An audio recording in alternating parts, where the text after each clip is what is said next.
Good morning, everyone.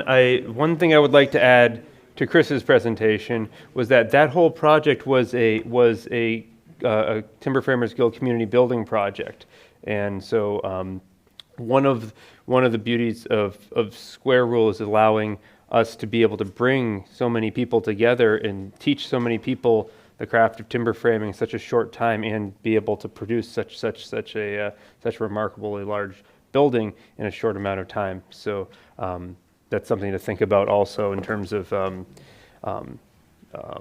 the efficiency of production based on the layout methodology, meshing with the type of project. So I am going to present, in your program, I think it said that I was going to be talking about American scribing, and that's a very generous title to give to it. What I'm going to talk about is scribing approaches that I take in working with trees as they come from the forest. So trees which are round, left round, trees which are forked, trees which are curved, and maintaining the natural shape and form of those trees and integrating that into buildings. I'll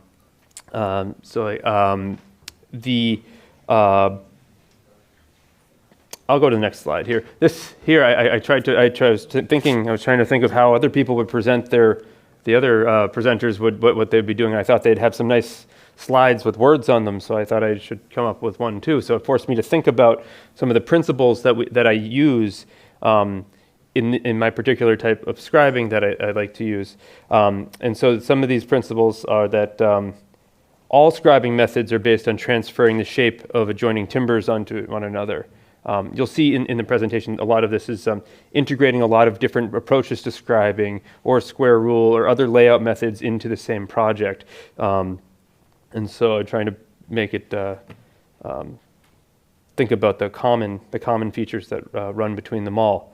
And so like as Magnus did an excellent job in describing the French scribing techniques, the timbers, here I use the term timber for whether it's a log or a timber, because I'm using timber joinery as opposed to log building joinery. And timbers are aligned in two axes on the floor and offset in a third axis in order to lay out joinery between them. So usually it's a vertical offset. We'll also see horizontal offsets used. That's the next point. Conceptually, so the idea about scribing round, curved, or other wild timbers is no different than scribing sawn or hewn timbers or reused timbers, though some of the tools and specific techniques that we employ to do the marking and the joinery are different, may be different. And there's a lot of different ways to approach each situation, and my choices on what I use in my own production work are based on efficiency. And so the creative use of wild timber requires the carpenter to allow the unique form of the timbers or the logs and the shapes to guide the marking process. So we frequently combine elements from different scribing traditions, and often we do our best work when we let the shape of the timbers tell us how to design the joinery rather than forcing an idea on it ahead of time. Here you can see there's some center lines on that log. Oh, let's do this here. Okay, which are run right off the side, and so one consideration that you'll see will be important as I show some of these examples is thinking about where the joinery will be on each of those pieces. And so in this one, the joinery is in two places that are far apart from where you're looking at. And so those center lines run right through the joinery to keep the joinery all in plane, though the log runs off in the middle and comes back to it later. So my general method, whenever I'm doing these things with these wild pieces, is to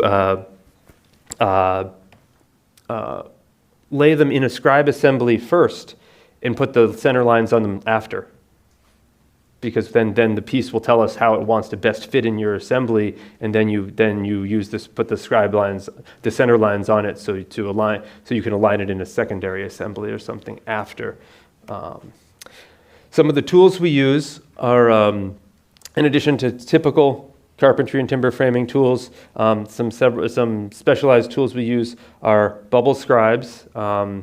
I'm not going to touch a lot on right now, a lot on the particular techniques of laying it out, because I'm doing this demonstration in the workshop this afternoon that I started yesterday, and we can talk about that a lot more.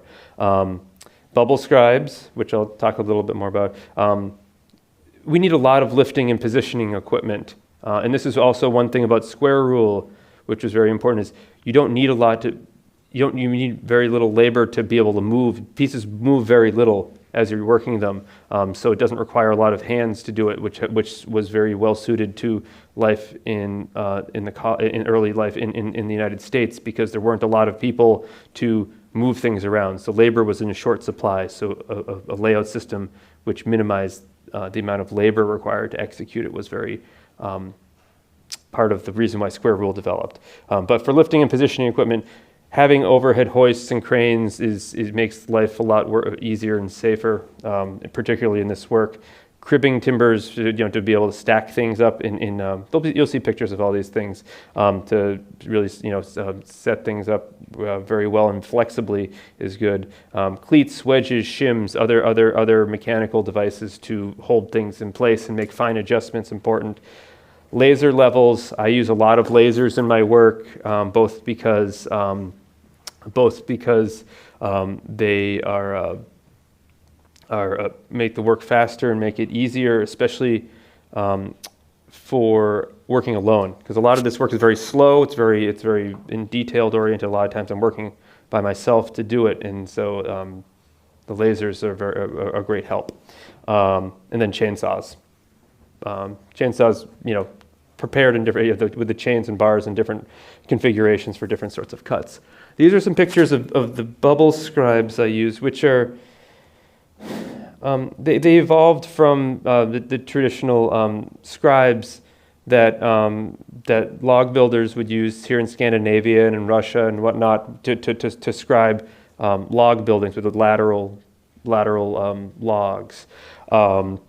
But they're designed, these ones are designed specifically for doing this sort of joinery where we're treating logs as timbers, which need to open much larger, and that's a good point to talk about this afternoon more. There are different designs of the bubble scribes. These two in the front here are the same, just this one is twice as long for doing much larger work.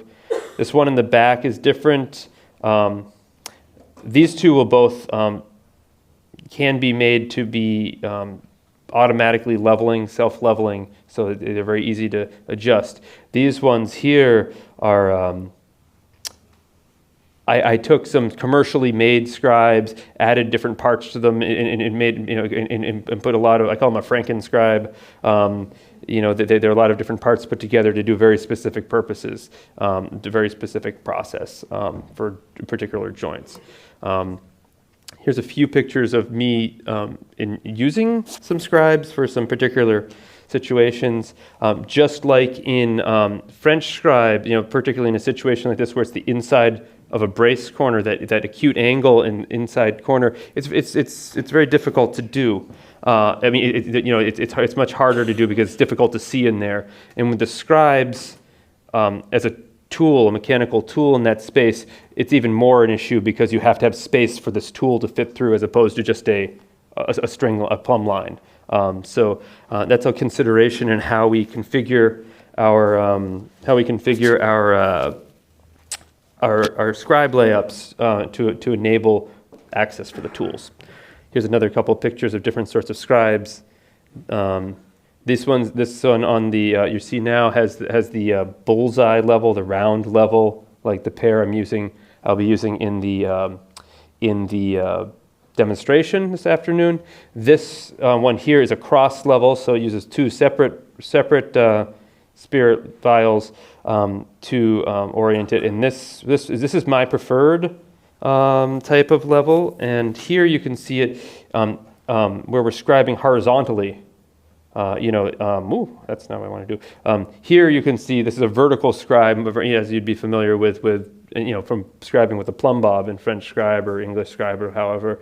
Here you can see we're moving horizontally, which is a very powerful technique that's valuable both for log building and timber framing. This would be similar to a double cutting in a regular timber joinery.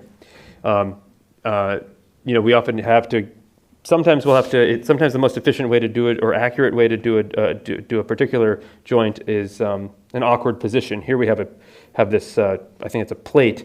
A tie beam which is vertical. So we're using different hoisting apparatus and bracing to hold things in place. So there's awkward situations you can come up with. Here we have all this. These are the cribbing timbers we use like if you're lifting a house that provide very flexible support at different heights. And you can see these cleats, these log cleats, which are hammered in position to hold the logs in place. Because just like any other scribing procedure, you need to make sure your pieces don't move once you set them in place, and the logs behave more unpredictably, especially the interestingly shaped one than a timber would. You can see here. In dealing with the logs, there is. Can everybody hear me all right? I'm having trouble getting this thing set up quite right on my face. But let me have one more look at this. Okay. Let's see. You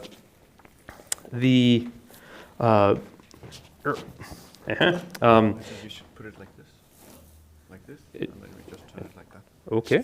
We can try it. All right. Here, this is a situation. This is a very low-tech solution I use a lot for positioning logs, because when you think about logs, when you think about a timber positioning in a square timber, you maybe have 4 choices. You could roll it in 4 different general ways. A log can roll however, and so the first step in orienting it properly in a layup to scribe is to get the axial orientation, the roll of it, because it can roll around. And so here, these cleats will get hammered in to hold that position. And then we have all these wooden shingle shims that we can adjust the height of it to level the log. And then this piece of 2x4 lumber and can slide along that level plane to get it positioned over your line on the floor. So that order is most effective in getting the piece to where you want it. Where it's level, oriented in plan, oriented on the floor drawing, and rolled properly, which can be a very frustrating process if you follow a different order, I found. Here, this log is a very light log. It was a cedar log that was dry. It was very light, so I added these straps to hold it in position to make sure it stays secure and in position. Here, you can see using some lasers. Here, this laser is I'm using to check the side of that mortise, so you can see it all playing on the face of the mortise, which is a nice and easy way to check that for a whole plane of level, and not just level in any one position, where it could still be a strange shape. Here, you'll see combining a lot of different scribing techniques into one assembly. Here we have a laser. Why are you doing that, Mr. Machine, here? We have a laser which is playing on the vertical face of this. This is a scissor truss, and of one face. We have a plumb bob here. I have bubble scribes out. I have a short spirit level. These are all being integrated to join different parts of this same assembly where the nature of the material varies. And electric chainsaws are very handy for this work. And as I believe Magnus mentioned earlier, once you leave from having a flat plane a flat surface on a timber that you want to reference the table of your saw to, you're really doing everything freehand, and so the chainsaw is really a remarkably universal tool for doing a lot of this joinery, as long as you can fit it into the space. So I'm going to talk about some different buildings categorized in different ways. So here we have some, we're going to talk about wild timbers placed over a square rule frame. So they're sawn and live edged, flitch sawn, which is sawn on two faces and live on two faces, or full round components. They're all structural. The sawn timbers are joined first with square rule joinery, and then the wild elements are scribed into there. This is a garage for hold a few cars, and there's a white oak, I mean, they're not white oak, they're white cedar crock blades, you could call them, that were added into it. And some different views. You can see in this, the purlins in the roof are also round, though they're sawn in the overhang on the gable. I think here's a photo showing, this was a square rule frame. You can see that square rule reduction here. I believe this was an 8x8 rafter. That housing here is 7.5 inches from the arras from the outside face there. And then this tie, or this collar tie is housed into there with a nose to bear in there. And that's assembled in this cedar, this wild edge cedar is all scribed into that joinery. This is a project I just raised 2 weeks ago. And here you can see a square ruled frame. It's not quite square ruled, but I was doing this project all by myself, so I didn't have to explain how I was doing the layout to anyone else. So you have the freedom to make choices. There were no reductions in housings. There's some housings, but there's no reductions in this frame because I was working with the Sawyer and it was very consistent, good materials. So it made a very clean frame without the reductions. And here you can see here you can see these, this fork on this side and this fork over here are aligned to get scribed from below. They were slid in underneath and it would be scribed up rather than dropped in from the top. We didn't have a crane in this shop, so it was easier to roll it in below. And there you can see them joined together where they pass through this tie beam all the way up to the rafters. There's some trusses for that frame. These are about 9 meter span with these forks. I guess in America we like to have a lot of different species in our frames. This frame has like 7 species in it. But they're all also very local. This one actually, all these timbers were within like 2 miles of the shop where we built them, where they were all growing. Here I'm using a laser. So here, one of the things that is very good about easy or convenient or efficient about joining these wild timbers into these square rule frames, where this is all planed timber. It's very nice and consistent. When you're joining these wild edges into a plumb face, you can use the laser to laser scribe it. So that laser is all playing on this whole face here, and it shows me right where the shoulder on that round surface needs to be. So it's very efficient to combine those things. And though we can scribe the shoulders on with the laser, we need to still transfer joinery details of the location of the tenon and mortise with the bubble scribes, which we'll see this again later today in the demonstration. Here's some assembled parts of that building. There's those trusses up. This is just 2 weeks ago for assembly here, and then there's with some of the assembles. In this sort of building, it's very nice to take these wild pieces from the forest, which would otherwise be firewood or pulpwood. They wouldn't have very little commercial value, and we get to take them and make them the centerpiece of the building. And everyone who walks into those buildings always comments about those pieces, and they can get to see the beauty that's all through the woods that they never get to see when you take trees out of the woods and make them process them through an industrial process and make them into a consistent industrial product. And so here I was trying to emphasize in the contrast between the sawn timbers that are planed and very smooth and the wild timbers to be able to really make that statement to those people who get to see it. These is another project. This was built with very special white oak and live oak shipbuilding timbers that had been buried in saltwater mud by Boston Harbor for 150 years, and then they were found again. So I was trying to keep, these were all charred before, these surfaces were charred first before they were stored, and I was trying to maintain all those. So it took a lot of different scribing processes to maintain those and create something like this, where you have this arch of these two scissor blades of this truss coming together, and then other pieces. Here we can see some of this old historic charred surface that I wanted to keep for the contrast between the planed surfaces. It's all old wood, but I wanted to keep that surface and draw out the contrast in the surfaces, which in this one, this was mostly lasers that did that, I think, in that situation. This is very small. This is only 3.5 meters wide. And this is another view of that same setup we saw before. Here's some assembled photos. It's very good. Here we are having raised the little frame. Now we're talking about some fully scribed frames with flitch sawn wild timbers. I'm not going to read these now since we are running short on time. This is a project some of you may have seen before that was designed by Jack Soban that I cut. I was in charge of cutting this frame many years ago. You see the misaligned mortises to accommodate the shape of the forked trees.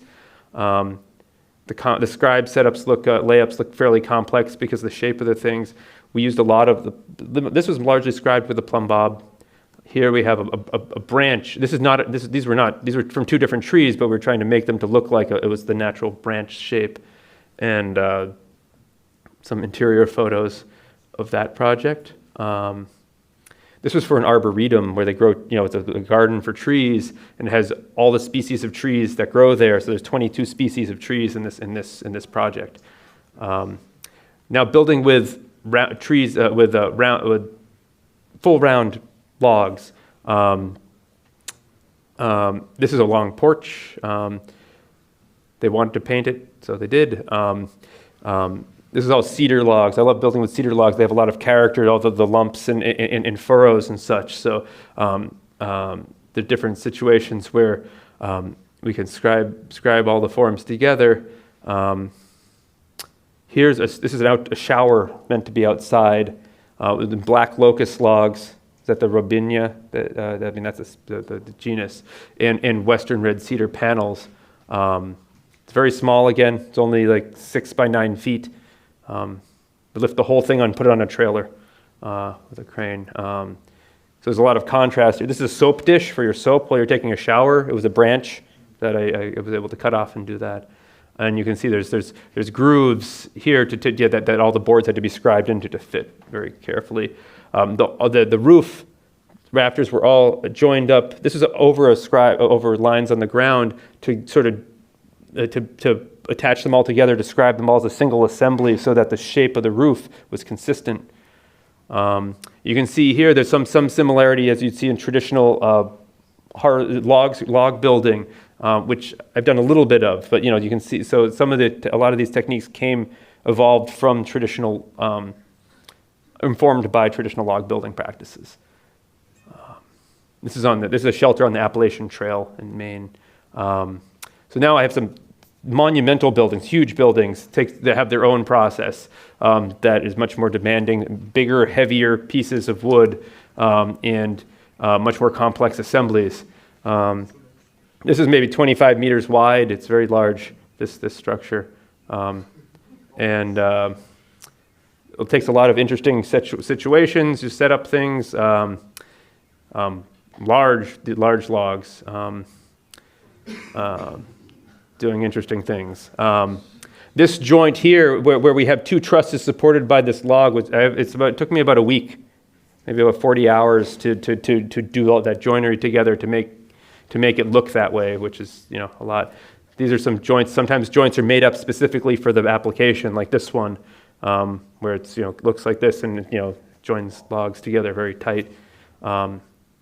we built this upside down, which is a whole nother process I could give a whole lecture on. We're not going to talk about it now, but it gets very interesting. Assembly is difficult. With this project with lots of different trades working, or maybe 50 different people working on 8 different things in the building all at once. There was welding going on overhead, showering sparks on our finished wood. There was an article I wrote about this. If you look at my website, you can get an article all about building this project. Here's a big band shell. This is on the banks of the Mississippi River. That's the river in the background. It's 58 feet. It's like what's 17 meters between the posts and the front. It's really ridiculously large. And this took a lot of.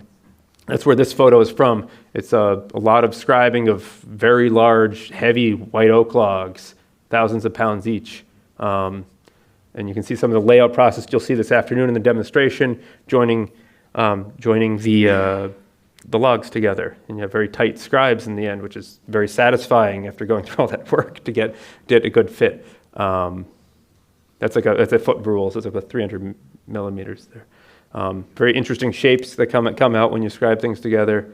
Here we're using these engine hoists for automotive engine hoists to lift the pieces. And then here, the last ones I wanted to show you are from my classes at the Heartwood School, which is part of the Timber Framers Guild now. I teach scribing classes there. And here, this is, my goal in these classes is that no carpenter, I want every carpenter to be able to learn enough that they're never limited by their skill set. They don't come across problems they just don't even consider doing because they don't know how. And so here we're scribing together in these projects with over a 5-day class with students, projects that include round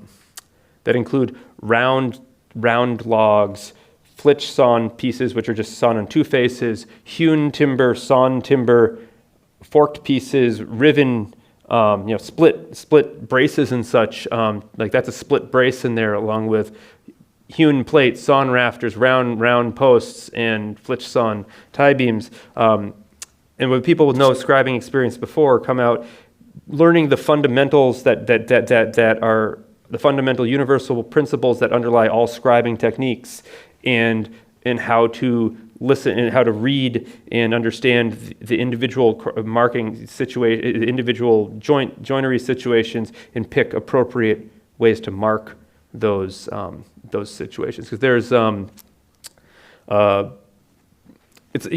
all know, if we've done any scribing or any carpentry, it takes practice. And so if you learn the universal principles, you're equipped to be able to go home and practice, go back to your shop and practice.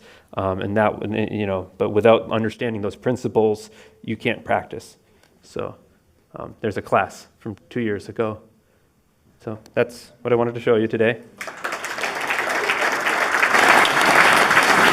I don't know if there's any time for questions. It doesn't sound like that. I believe it's time for lunch. I think we can have a few questions. Well, okay, that's fine. If there's any questions, I don't know.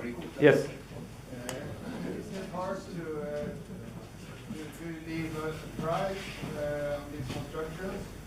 Yes, it's very difficult. It's these projects, as you see, most of these projects were for public installations or institutional projects, which a lot of them don't have walls and enclosure systems and things like that. So that once there's walls and enclosure systems, your work in the wild timbers becomes much more complicated to be able to integrate all those flat surfaces and other requirements into it. But generally the estimating is, when my work, a lot of these projects I do by myself. And so I usually will end up estimating it as a fixed cost, sort of based on but the client and I can agree to be the amount of value I'm creating in this building rather than an hourly rate. And that takes the pressure off of me, because I know what my income from the project will be. That takes the pressure off of me to try to work fast, which will create errors and mistakes, which will be problematic for the project. But in working with a company where you have employees and stuff, it's very difficult to figure out what a good price is, because you have to go out in the woods and find all these pieces too. It's a much longer process. Yes? On that note, on finding the pieces of wood in the forest, I can imagine a lot of consideration goes into managing shrinkage in your I mean, obviously there's a whole tradition for managing shrinkage and traditional log building, but now It's hard. I mean, so some of these projects, my favorite woods to work with for these are white pine, eastern white pine, which is very common in my region in the northeast United States and New England, and white cedar, Thuja occidentalis, which is native there too, which is and they have the lowest shrinkage rates of any domestic timber species that are commonly used in North America. Among the lowest shrinkage rates, and so that's one way. Species choice is one way of minimizing shrinkage problems from shrinkage. But other of these projects are made out of black locust, or made of white oak. They have much higher rates of shrinkage. Part of that is in the joinery design, in the shape of the joinery, so that we can make sure that under compressive loads, the joinery will stay tight as shrinkage happens. But when you're dealing with sections this large, there's not too much you can do in the end, to hide everything. So you have to make choices about where you want to ensure a tight fit for posterity in the future, and where you might allow more gapping to create it to be shown on faces which are less visible. Thank you very much. And you can feel free to ask me questions this afternoon too, so that's fine. Yeah, Yes. we will have Adam making demonstrations in the workshop, and as you can see, he would love to answer questions. He's used to that. So, thank you very much, Adam. So now we will have lunch downstairs. After the lunch, in 1 hour.